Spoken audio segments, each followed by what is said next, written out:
Well, the reason we have these discussions is because I want the Bobs to be yelling at us while they're listening to this. Like if you were listening to us and you were yelling at us, well done, Bob. Well, That's what good we job. want. Yes. But did we change your mind by the end of the argument? And if not, good on you. I'm very curious.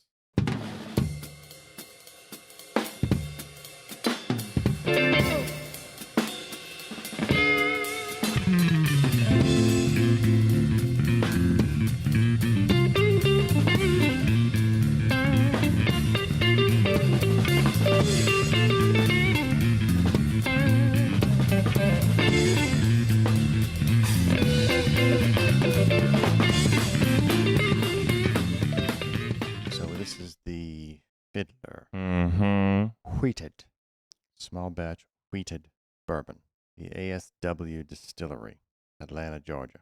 All right. Hotlanta. Do we know anything about the ASW Distillery? Or is it Have just no idea. It was just promoted at my local spot. And I thought I'd give it a whirl because someone I know likes wheated. Yes. They like Someone a you know lot of wheated. Loves wheated. Dude, last night was rough. Yeah. How late were we up to? 3? 3-ish? 2:33-ish, yeah. I mean, 3-ish? it was one of those moments where I was like, after the third time of getting out of bed, dragging my ass downstairs just to give him water and then hype myself back up, I'm like, I'm not fucking going back to bed. What's the point? I'm going to simply crawl into bed and sleep next to you, and hopefully I don't get sins headbutted of in the face. The Father. Cheers. I want to take a sip of this because I think it's good. Cheers to you, sir. Yeah. Reach. Clink. Cheers. And This feels more weeded than last. it tis. Well, it's not nearly on the proof, right? Last night was 119. Last night was 119. What's this? Heavy proof. This is 102? 92. Oh, is it? That's light.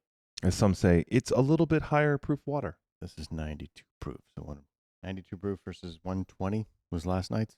Rounding up, obviously. But got some sparkling there if you want to cleanse your palate. All right, so here we are. What is the brown that we're having tonight? What would you call this? It's a weeded bourbon straight out of the East Coast. I can't remember. Is there anything special about it? I don't think there's any kind of barrel selectness. It's just small batch. Kind of unique in its flavor profile, mellow at 92, but overall great notes of I get cocoa and almond. I hate always saying vanilla because I think everything's vanilla. Everything has vanilla. Everything has vanilla, so it's like, oh, it has vanilla. Oh, no shit. But overall, really, really good finish. Nice little coffee. I think last night's, though, for how hot it was, had way more complexity to it. Yeah, last night's was spicy, but had some depth to it. A wholly unique bourbon with perhaps the highest wheat content of any bourbon you'll find on the market. Well, Danny likes that. This 51% corn, 45% wheat, 4% malted barley masterpiece is the flagship of our renowned Fiddler line of whiskey. So we'll say that again for you. This is a 51% corn, 45% wheat, 4% barley. It's a mixed barrel, so we have 25% 6.5 years, 25% 5.5 years, 50% 5 years. Double oaked, 25%. I like that. That was actually one of the reasons why I drew to this one too. The double oak makes it sweet. Yeah. And batch size was 4 barrels. So this is Fiddler. We're enjoying Fiddler. Great bourbon whiskey. I like it. I thought so. Cheers to you, sir. We're live. Oh. We haven't been live in almost a year. Last year. No, since episode 100. What was the date we were here last time? I want to say it was first week in March. Oh. Could have been March 10th. I want to say it was at least a week and a half from now if we were to do 1 year ago. We did have another guest at the time, too. We did. Well, we saw the Midge tonight. We're probably going to see him tomorrow night. It was 1 year ago, dog. Exactly? Well, I'm sorry. That year was leap year, but it's fucking 1 year ago. Was it the end of February? For real? Yeah. So we were here February 29th, 2024. So it is literally 1 year almost to the day. You get it for leap year. Huh. Anyways, so yes, we made the annual trek out to the desert. I'll drink to that. And a little lighter crowd tonight, but good crowd. We did see the Midge. We saw General Tizzo last night. Yes, we did. Leon will not be joining us, sadly. His loss. Not ours. His loss, absolutely. So I got 2 things I want to talk about tonight. Oh, what's the subjects of tonight? I don't even know. These are actually, I have not prepared. Well, we started with our brown. So we're drinking Fiddler, which is wheated, and we went over the stats. This is the ASW Distillery from Atlanta, Georgia. And the reason you chose Atlanta. this is because your watering hole. My watering hole had it. I had to actually be in town for a basketball event, and so I went over to my watering hole, and he was. Anyways, I choose this watering hole because I find it to be unique in if he's gonna promote it, it usually doesn't suck. I trust him. You trust the proprietor? Yeah. I do. And I trust him in his allocations. I trust him in how he does stuff. And if he's going to promote something, damn it, I want to try it. First in Total Wines, this, that, and other, or whatever, I find he is spot on. Fuck, he's batting 1,000 in my book. Actually, no, there was one I didn't like, but that was okay. I just turned around and staved it and made it better. Have you ever had anything from Atlanta? In the world of whiskey? Yeah, because that seems like the kicker here. This is from Atlanta, Georgia. You don't usually associate Georgia with bourbon. I'd have to. Yeah. I mean, I think Leon is the more aficionado to say if he has anything else out of the Atlanta area. Whether or not Georgia is acceptable. Now, that being said, there's great stuff in California. There's Peach great stuff schnapps for sure. Yeah. Doing stuff out of Northern California, Redwood Empire, and then also doing stuff out of Nevada. Anything you're getting from Frey Ranch right now is just the bomb. Same thing, uncut like last night, the Louisville. Mm-hmm. Louisville's good. Yeah, well, that's really good. I mean, that's Louisville's on the nose. Yeah. Right out of Kentucky. But I think the stuff coming out of there. So it's like you have a lot of smoking wagons and other smoke wagon, I think. Anyways, I think the point is though, is every kind of town is making their mark. Denver's doing it. What about Arizona? I'm sure there is a Phoenix whiskey somewhere in the mix. That should be. It's kind of a major question. We'll talk to him tomorrow. I think that it should be not this year. If you think about wine country, then north of here in Prescott Valley, Cottonwood's big winery, we talked about that earlier. Mm-hmm. Anywhere along I-17, there are a couple of good spots that have wineries where they make fairly good wine, and that would make sense for them to have somewhat of a distillery. And then you got to go all the way up to Flagstaff before you get to the beer breweries like my beloved Mother Road. If you go to the south side of the city, there is the Santan Brewery, and they make modest beers. I don't want to shit on them. They're not my thing, but they're not bad. Santan is a town, but the main brewery is in Chandler, and I think they might also have a few spirits. I mean, there's no, at least as far as I know, the Bobs can help us with this, 984 B.O. Brown, but I don't think there's a Phoenix whiskey, to my knowledge. I think that's something to find. There is. I'm aware that there is something in Tombstone, but it's very gimmicky. It's very much. Yeah. This is a random whiskey that you can get in Tombstone because of Wyatt Earp and the legend and all. Blah blah blah. We're gonna slap a label on it and here you go. Yeah, but I would say, is there anything special about it? Probably not. Well, look, as someone that does marketing for a living, or knows more about it than I do, and a lot of what the shtick is when you're trying to push a brand out to the market. How do you gain notoriety? How do you get a hook? It's good to have a story.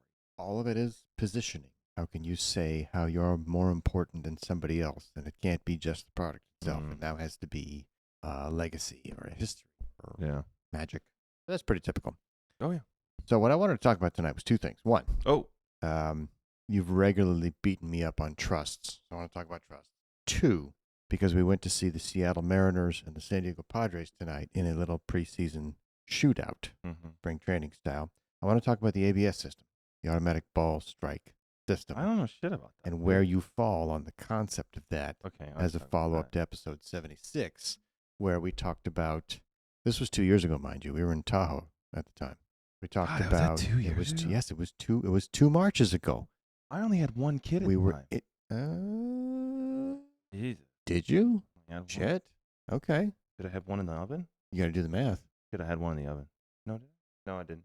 There was the thought of that second child. Anyway, we were in a beautiful cabin with lots of snow on the roof, and we ended up going to North Star, and we ended up enjoying ourselves.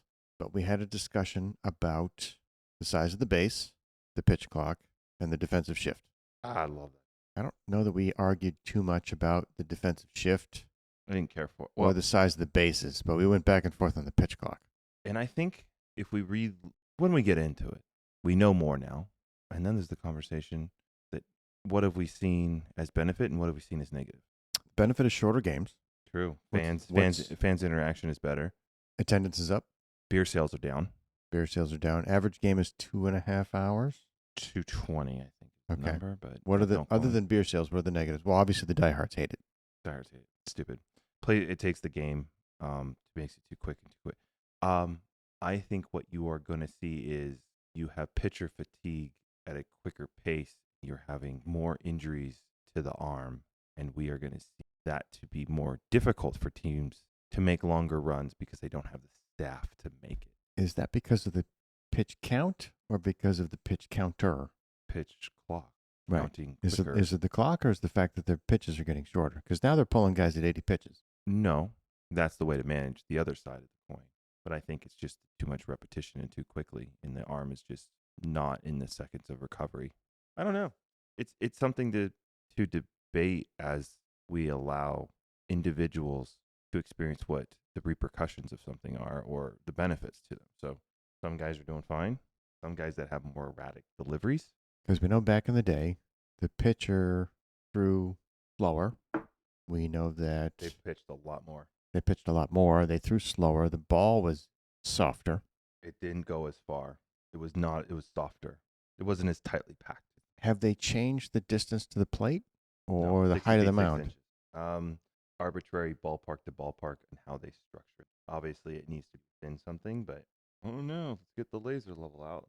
Let's say Right, but go back to higher. the Whitey Fords. Go further back to the Satchel Pages. Go way back to the Babe Ruths. What was the game fundamentally changed since the '60s in terms of how they pitch? I think there's always a debate on mechanics, the pitch best way to do it. And you look at that old black and white footage, and you look at the windup. And the windup was very rhythmic. It was very fast. It was very much. But it was big and bold.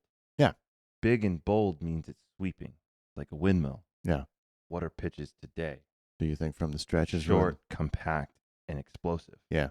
Because why do you do it that way? You get more velocity if you think about an accuracy right. when you're short and compact because you have less variabilistic points of deviation. Less of that windmill motion with the arms, right? When you have big windmill motions, you have more consistency in the motion. You probably save the shoulder too. Less velocity and probably more just kind of throwing it kind of close. But you obviously got some guys did well and some guys didn't. I wonder about the guys that throw over the top. Are they the ones that get the Tommy John surgery versus the sidearm pitchers, or do all of them get it? It's just the explosiveness of having to put your arm through something not meant to do. Yeah. I think of some of the best pitchers in the game. My personal favorite's Greg Maddux, and I wasn't a Braves fan. But here's the story. What was the philosophy of Greg Maddux? I don't remember him having velo. I remember him being accurate, painting the corners. Yeah. And him being a fucking genius. Yeah. Like an unbridled baseball genius. Set up a batter 3 months ahead of time. Knowing that they would be looking for that pitch. Knowing that one, they would probably face that guy. And face that team in post. And two, that he would probably have to face that guy again. And so he would give up a lame duck just for the fuck of it. And then he'll be looking for this. So we're going to do this instead because I already happen. You can get him. Guy was just evil. Now, when I think of a guy like that, does the pitch clock ruin him? Probably. I would think that the pitch clock would ruin a guy like Randy Johnson. No, it ruins the mind game, I still say, about how you're setting stuff up. Now, he has to know beforehand what he's going to do. Randy? You say in the sense of... Who are your mind game pitchers? Schilling? Ryan? The great ones. That's why they're great. Game's more about mind than anything else. Who are your guys that do the pause on the mound? Greinke. Oh, yeah. Probably number one of most recent deliveries is Greinke and the shit he would pull. I think you could go backward to like some of the Giants guys, Bumgarner being one of them. Pulled it. Some of it was good. Problem is, well, the purists liked it because they love the back and forth. They love the mind game. But ultimately, it was the wiping of the brow. It was the glove work. It was the histrionic poses of frustration. It was the back and forth between the pitcher and the catcher. It was the mound visits.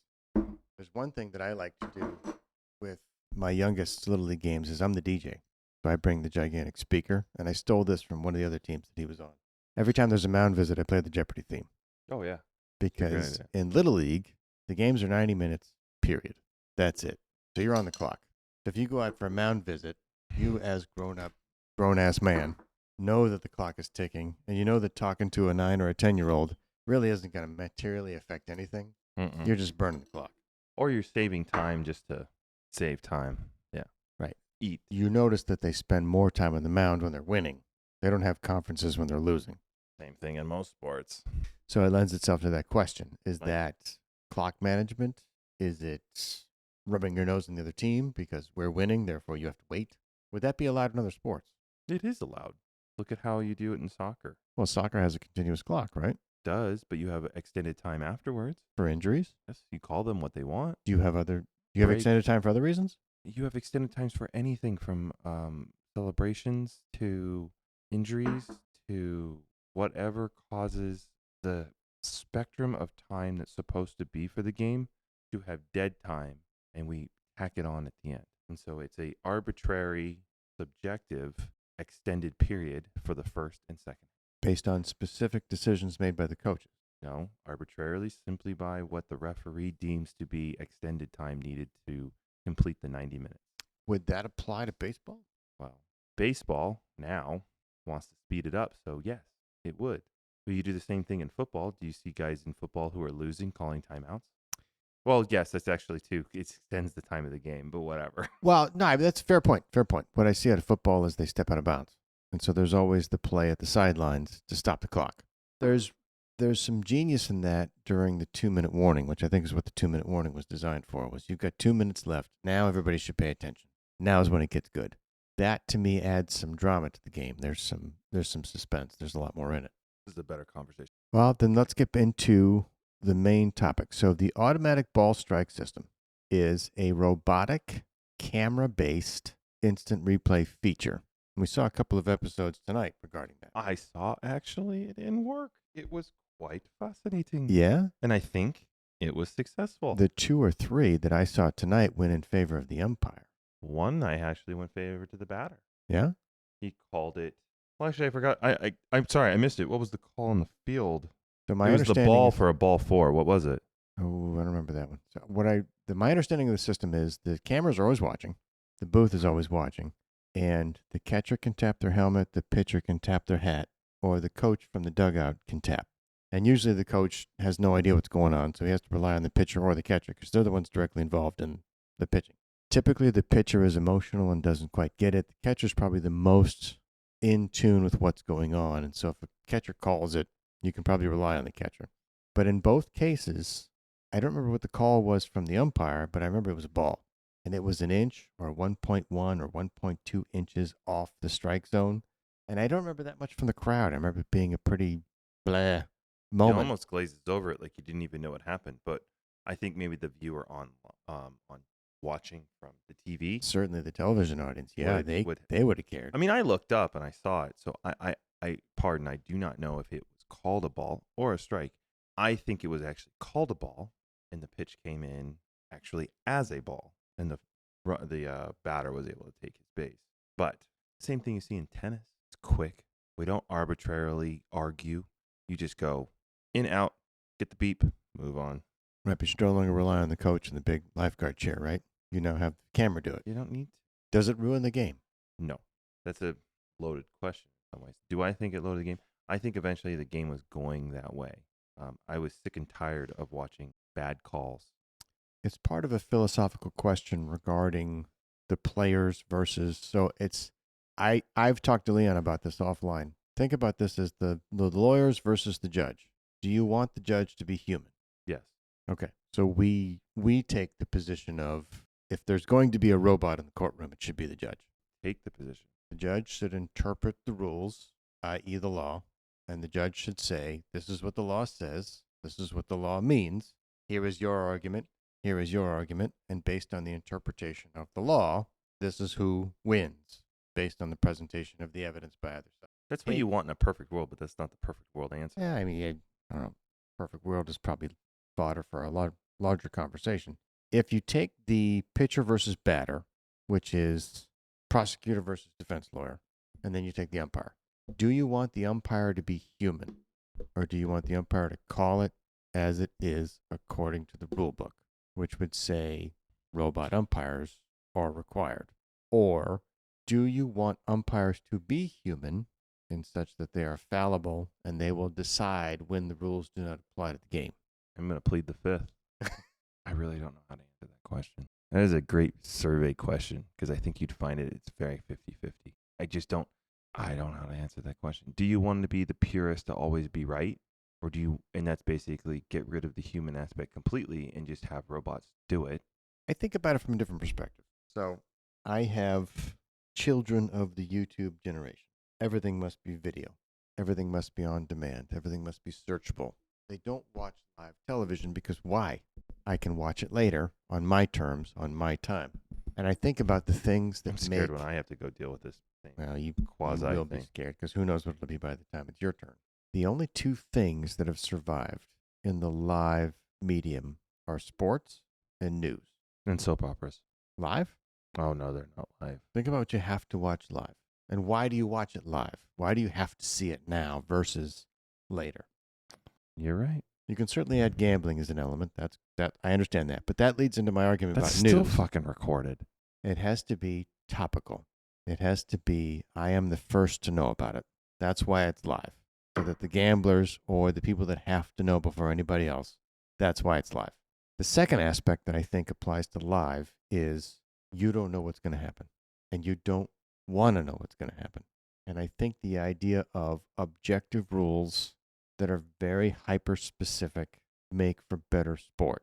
And so the idea of a fallible human referee slash umpire, I wonder if that ruins the sport.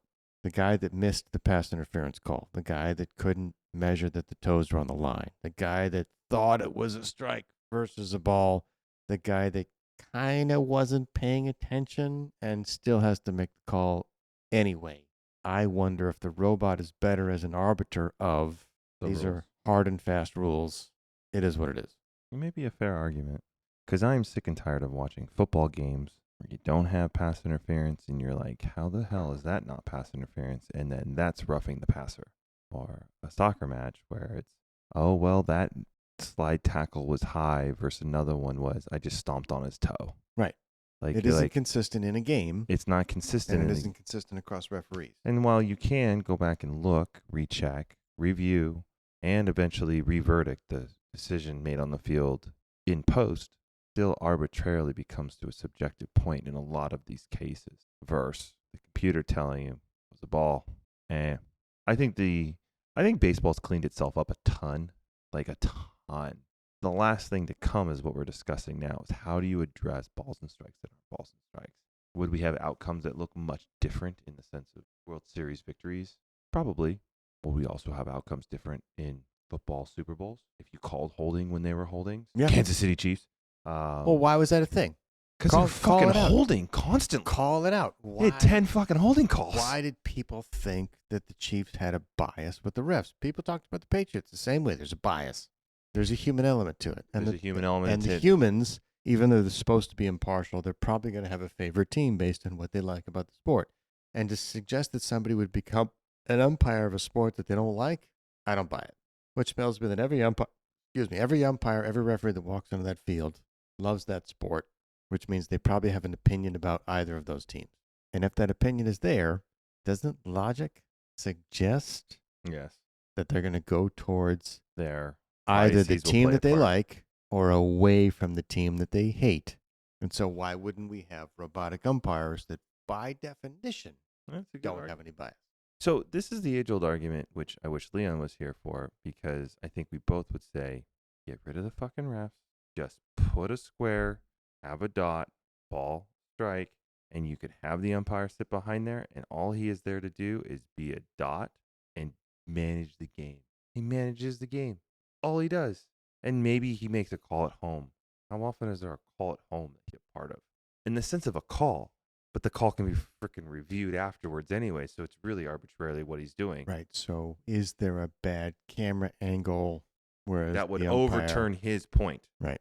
So at least you take about the gray area and you go, well, this is the best that we can do. We will make a call, and we will see if there's an angle in which it arbitrarily could say there's enough evidence to overturn. Right. can't. But every camera angle in the world, there's only so many cameras they can have at a ballpark, right? So There's only every so many camera places angle in you the can world, put there's something. still going to be some arbitrary call that a And so human you has to have be to the still have tiebreaker. him there. I'm not saying you get rid of him, but you have him there, but he's really just an empty person. And you get to pay him a lot less money. And that suggests that there's a flip of where the cameras do the work and the human gets called in as a I mean, tiebreaker. it's going there. No matter how we watch baseball 10 years from now. No. Is football the same game from 10 years ago? No, it is not. That But goddamn red flag's out there. I have to agree with you. Football is not, because there has been a very specific effort to protect the quarterback Yes. in the name of scoring. Yes, because we had too many Alex. Who's the guy who broke his leg? Well, there's Joe Theismann for sure. I'm not talking about that one. I'm talking about Alex. ACL tears and all that. No, anyway, Ooh. doesn't matter. Gary. Whatever. Doesn't matter. But the point is, I think all sports, if we go back 10 years, have all evolved. Whether you want to talk about baseball, basketball, football, all American sports, even European sports, in the sense of soccer. But they point to the idea of changing the rules so that there's more scoring because that's exciting. And also the screaming that we're sick and tired of poor decisions on the field that project to really change the outcome and finishing of the season. And that is an absolute. I could think of a few where in the world of soccer had to do something about offsides. I had to think about a few that had to do with tackles and whatnot that warranted elevated discipline. But so yeah, I mean, I think in sports in general, I think we've evolved definitely into what it is and what the next 10 years hold.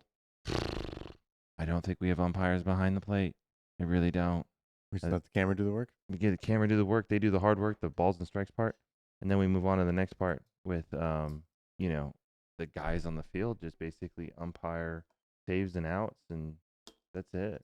I just don't see it. I don't see it staying the same. But the argument that I take out of it is, or the final point I guess I should make is, above all the other stuff that I talked about, is there seems to be an element of fairness when it's a robot, because you remove the emotion. Well, you remove the emotion of the human. Yeah, it's infallible at this point, because what does the robot have emotions? Right. The Other robot than the simply fact is, runs the what's numbers. his gain? It is 0.002 inches off the line. Therefore, it is in, out, foul, whatever. I kind of like that, because sports seems to be, at least in the current times that we're dealing with, sports seems to be the last bastion of fair. Like, You these want are to the believe rules. so. Definitely not politics. Well, the rule of law is disintegrating. I've been very public about that. But in sport, there's an assumption of this is the playing field. Can't play outside the playing field, right? There's a foul ball in baseball. There's an out of bounds in most other sports. Hockey is self-contained. Oh, but we didn't talk about that one. That one also fits too, dude. What? The sense of over refereeing and so forth. I mean, they have reviews. They've had reviews forever for goals. Right. So, I mean, they were like the first ones to do reviews of goals, I think. Yeah. I'm the sorry, Bobs. But I mean, hockey is like one of the only sports where there's no out of bounds. Yes, true. And continual pace, which Right. is why it makes one of the best sports ever to watch as a spectator. Because you're always like, Tracking. there is no out of bounds. Too bad. The thing is in play. You person go get the thing and put the thing in the net. The only time it's not in play is when there is a foul occurs, whether it is a. But the foul is usually between the players, right, and not the borders. There is borders in the sense of a two-line suppose pass or a red line occasionally- icing. So it's like there is icing. You can, but they are And limited. very, very, very rarely the puck will go over the ice, over the glass, right? A few pucks, but on a stoppage, it's small. It happens. I highly doubt any game finishes with the same puck dropped. So I'm wondering what happens there with. So we have the ABS rule now, which is very likely going to be instituted in MLB next year. So the 26th season 26, not this year. Is going to have the ABS rule where I imagine you have to upgrade all the stadiums. probably not a heavy lift. Probably not. I mean, those XY cameras on the pulley systems at every NFL stadium after XFL imported that camera rule, they all have those whiz-bang cameras. And you see them in the Major League parks, too. They whip by at 50 miles an hour. They Like don't those have 'em in things Major League. zip. They don't have them in Major League. Chase Field has them. Because Really? we always got we got the second tier seats in deep left field, and you can see that camera whip back at 50 miles an hour to be able to catch pop fly. Oh, so it sits dormant in the corner out of the way. It's not open field the way football is, because I think there's an assumption of how high a player can throw, and there's an assumption if they're kicking, stay out of the way. Baseball is different. Baseball can go at any trajectory at any angle, All of so them. you got to worry about the actual bat or hitting the camera. I can think of scenarios where the kicker in Dallas Cowboys Stadium has actually kicked the Jumbotron. I think that's a separate issue. Do you know how hard it is to do that? It's pretty hard from what I understand because everything I know about this stadium is fucking huge. I want to go to a soccer game. How many soccer games have you been to? Ones that mean something or ones that are just bullshit? Full size field. American or European? Either. I've only been to one European. American stadiums aren't big enough. Where was the European game? Sadly, Anfield. Okay. It's big. And? It's a great game from what I saw. Well, bigger field equals bigger crowd. True. They're different atmospheres. I mean, there's no comparison in the world of spectator sport. Nothing greater than watching a soccer match. Yeah. There's nothing on this planet better than this. And that game was ridiculous. That game was amazing. It was Tottenham versus Liverpool. It was an amazing game. Amazing game. What is it that makes a soccer game? It's the anticipation. I just don't see the like. They're just different aspects about them. When in a sporting event do they also break out in sings and chants that everybody knows and serenade the game? I don't. It's very rare to see a fan base in football, even in baseball, in unison. the way it is in soccer. Yeah, Yeah, I it mean, just that doesn't- is that is such a unifying sport. And I get it. We're not nearly talking about the amount of people, but you are talking about sometimes more. So it depends. Arbitrarily, you could look at maybe small stadiums, 15,000, Green Bay. and then you could look at stadiums that are 100,000. Montebello. You go to see Real Madrid. That's next level. That's the biggest you get to. That is Yeah, the biggest stage in sports. Colombia, Brazil. Yeah. No. Those are different stadiums. And we are not getting into World Cup. We'll just talk about club. Club at least is every year. When you talk about international, that's different. Well, so there is the World Cup, but I'm thinking about in terms of what does the sport do for the people and how do the people rally around the sport? And I think you're right. I think soccer draws bigger crowds. It's a different The pace bigger of fan play. base. Bigger. It's a gigantic fan base. It is the fan base. single most popular sport in the world. And Is that you fair to say? cannot, yeah. You can arbitrarily say on value of what a team's worth, but you cannot arbitrarily say about a fan base, bigger or smaller. There's nothing bigger than soccer. There's nothing bigger than the Manchester Uniteds. Nothing bigger than the Real Madrids and Barcelonas. There is nothing bigger. Everyone else is playing catch up, But there's a national pride in soccer that I don't think you get out of other sports. especially in the world of your nation. Yeah. Yeah. Yeah. There's nothing more that will unite your nation. So if you think about what a country thinks about their soccer team versus what a country thinks about their baseball team, baseball is largely North America, maybe Japan. South American. You have the you have the Venezuelans, you have the Colombians, you have as well as all the Caribbeans, the Puerto Ricos, the Dominicans, the Cubans. So baseball is a Western Hemisphere sport, except for Japan. Well, actually, there's Koreans now, so it's getting involved. There's always been the aspect of the Asian side to it, but you definitely still had the Netherlands, you had other Italians, you had other teams. So They play baseball? Yeah. Okay. We'll look at the World Baseball Classic. I'm interested in that because Japan beat the United States last time. And destroyed them. Right. But that Wasn't was even it. a It was World War II all over again in baseball. But I see baseball as like I don't see African kids playing. Yes, there are Africans that come play baseball just like basketball, hockey. We've and other really gone sports. off tangent on it, by the way. Sorry, Bobs. We're really out there now. Wow, No. this is a general sport. This is a generalist stance that This like is what a is general conversation on how has technology injected itself into sport, and is that a good thing? well And it starts with the ABS system. and I think what it really comes down to your point is the ability of that sport in the nations in which who go and play it, the children. Right. You have to start somewhere. So if you go to other nations, soccer is by far the easiest. It's a round ball and 2 goals. And 2 goals could be 2 sweatshirts on the ground.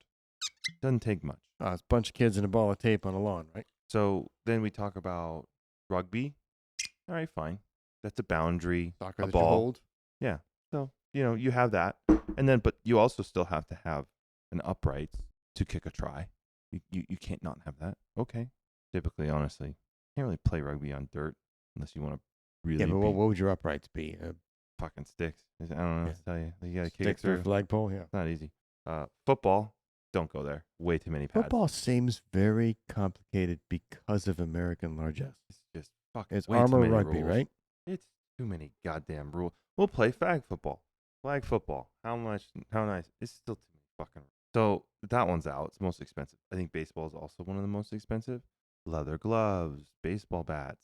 Like it's not Too much cheap. gear. Yeah. Helmets, lots and lots of baseballs. Yeah. So if you were to, so here's an interesting question. Think of all the major sports across the world. Let's throw in ILI. Oh Let's fuck, throw in tennis. field hockey. Tennis, maybe. Yeah, but here's the thing. There's a lot Well, of you haven't heard my obscure thesis sports. yet. Yeah, Strip everybody. down to what? Just Caveman naked. You could play soccer. always. You Don't could need much more than that. you could play You need a soccer. ball. You could probably play rugby. Could you Yes. golf? No. Could you play hockey? No. Could you play baseball? Play football. You probably could play American football. Track and field. You could do track and field. Can you do basketball? It's the bouncing aspect of it. You realize basketball was invented by a peach basket suspended in a. I always thought of Indiana? basketball as having some strange Aztec origin.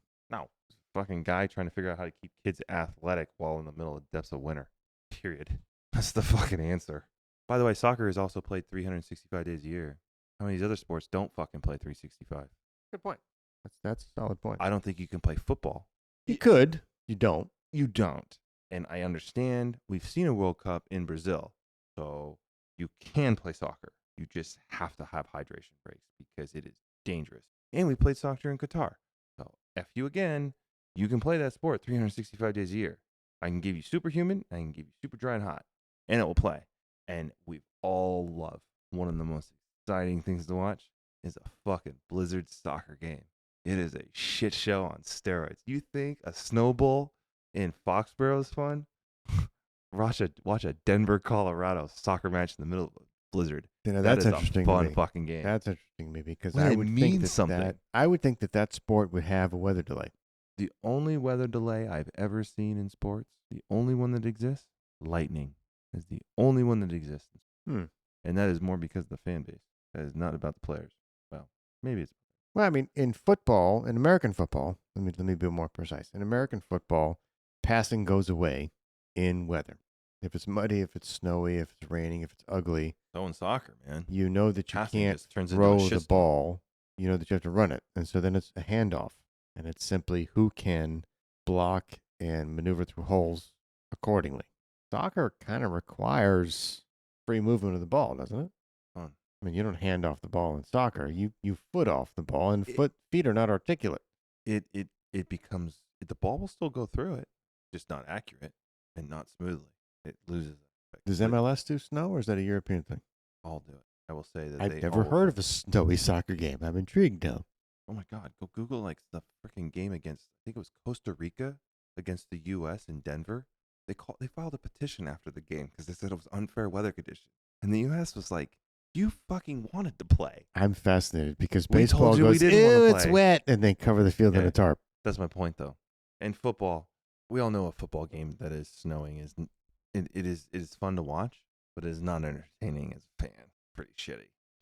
Personally, I think tennis in the rain, stupid. That But I one's think dumb too. Golf in the rain. is a lot of fun. Did you watch the Pebble Beach? Yeah, I know amateur they only call golf on account of lightning. lightning.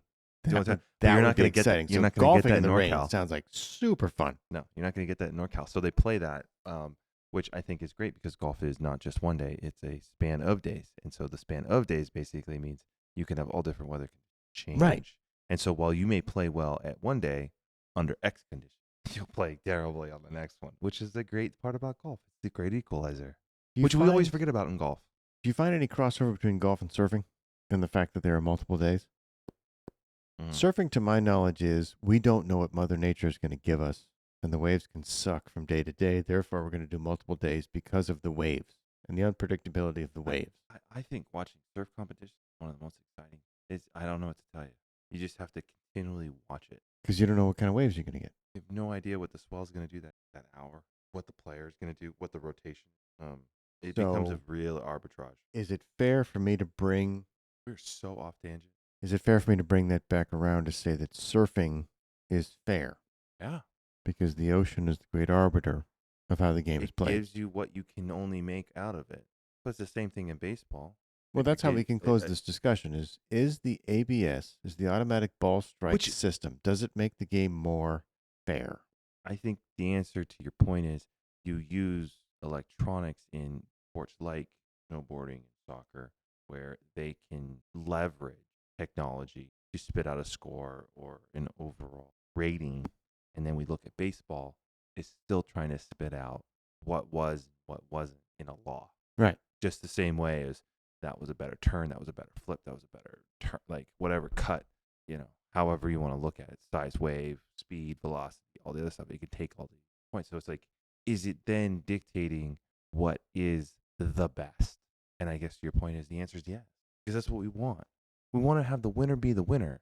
We don't have the winner to be, it looked like this or it looked like that. So no, the answer is that I think where we're going as a society is we want the absolute, much money on the line, hard work on the line, but it ain't along the way. Entertainment is certainly the number one thing. What I'm curious about now is while you're talking, I'm thinking about the breakdancing championship in the Oh, Olympics. that was so good. Australia, I swear to God. I'm thinking about the Olympics. I'm Yeah. thinking about gymnastics. Oh, gymnastics, yeah. So in, Well, we moved around. bring it back. Bring it back. In baseball. But this is where we're at, though. They're doing the exact same thing. Well, in baseball, it goes over the fence or it doesn't. Fair?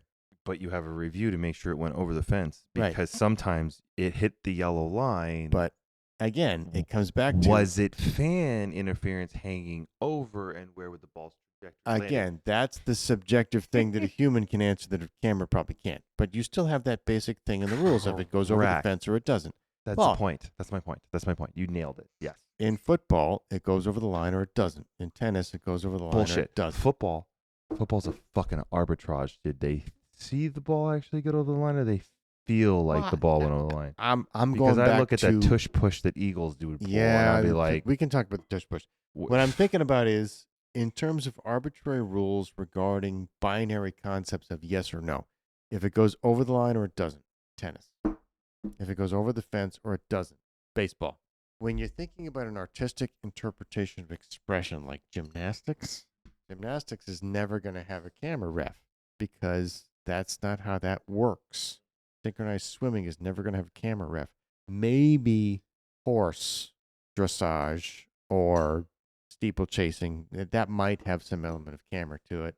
let's just put it in the Westminster Dog Show. Certainly the biathlon, archery, things that have a yes or no, like it did or it did not, that will allow itself for technology to insert itself.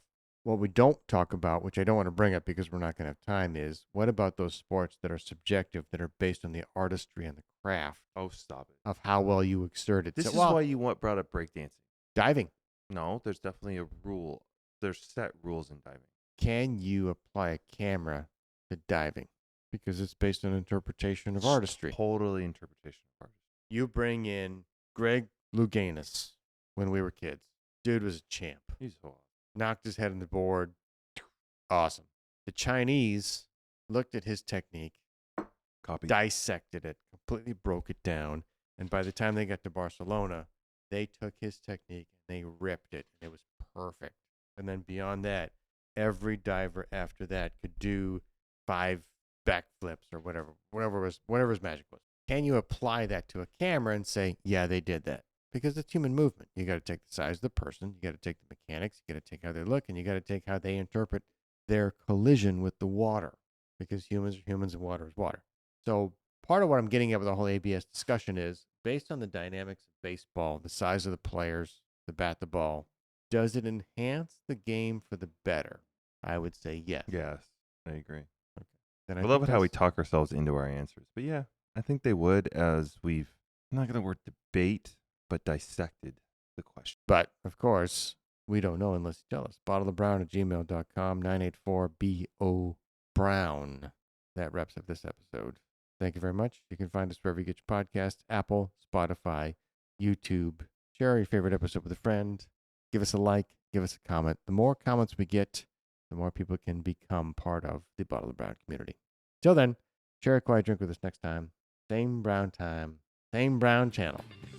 BottleOfBrown.com.